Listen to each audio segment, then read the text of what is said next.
Ayaw ko minis, guys. Ang dami kong tigiyawat ba yan? Ay, meron akong dark spots. Ang dami, diba? Oh, proud na proud ako. Alam mo kung bakit?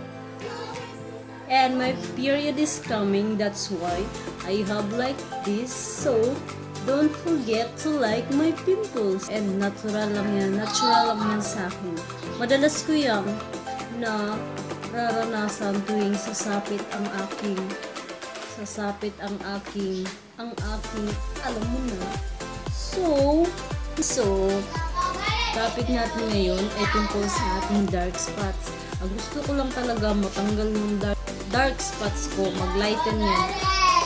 Pero mabilis naman yan siya mawala. Mabilis siya mawala kapag hiyang ako sa cream na ginagamit ko. So, ang una kong ginamit, diba, alam niyo naman yung product ko. So, ayan na nga, guys. Ay, babasahin ko muna yung description sa likod. And this is the description text. So, this is the Garnier Light Complete White Speed Multi-Action Whitening Serum Cream 12-Hour Shine Free UVA and UVB. It says filters to up to 3 tons, fairer, lightens acne marks. So bagay nga, di ba? Acne marks.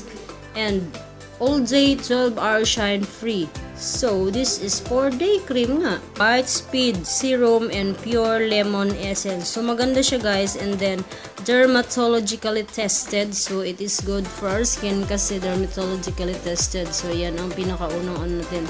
Then discover the Garnier Light Glow. So wag na tayo dyan. And the formula gives you a up to 3 tons fairer, lightens acne and dark. So kailangan ko talaga yan. Lightens acne and dark marks. All day 24-hour shines free look. Evens out skin tone. So pinapantay niya yung mga dapat pantayin. Then long lasting oil control effect. Tapos ang result naman sa skin mo daw ay skin looks perfect, spotless, free from dullness, excess oil and acne marks. Speed up your whitening now. So diba, nagkakaputi din siya ng face and nagpapakinis din siya eventually. So, ang direction naman for use dito sa likod ay spread mo lang evenly on perfect cleansed face and neck. Avoid delicate area tulad ng mga mata, tapos sa bibig. So, bawal talaga yun.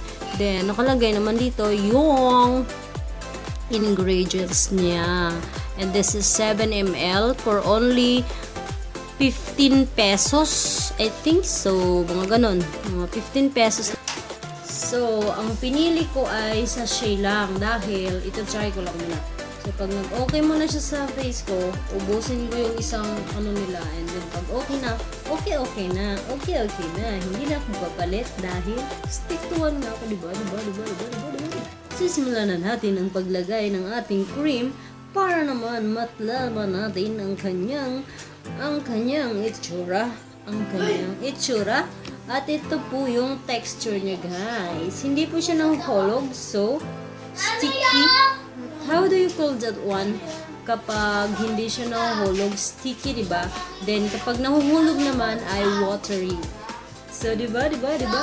So, I'm gonna put in my face. Excuse me. So, I'm gonna put in my face like that.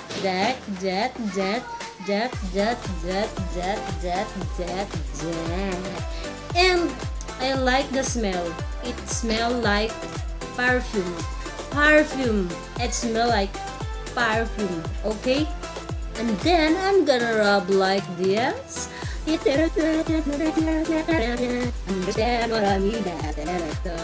So I suggest, guys, na konti lang yung ilagay nyo. Dahil look at that. Nagbubuo-buo ang product ng ating product sa face. And then, ayaw ko ng ganyan. Ayaw ko ng nagbubuo. But the smell is so good. Look at that. Oh, look at that, guys. Look at that. But look at that. I don't like that, oh.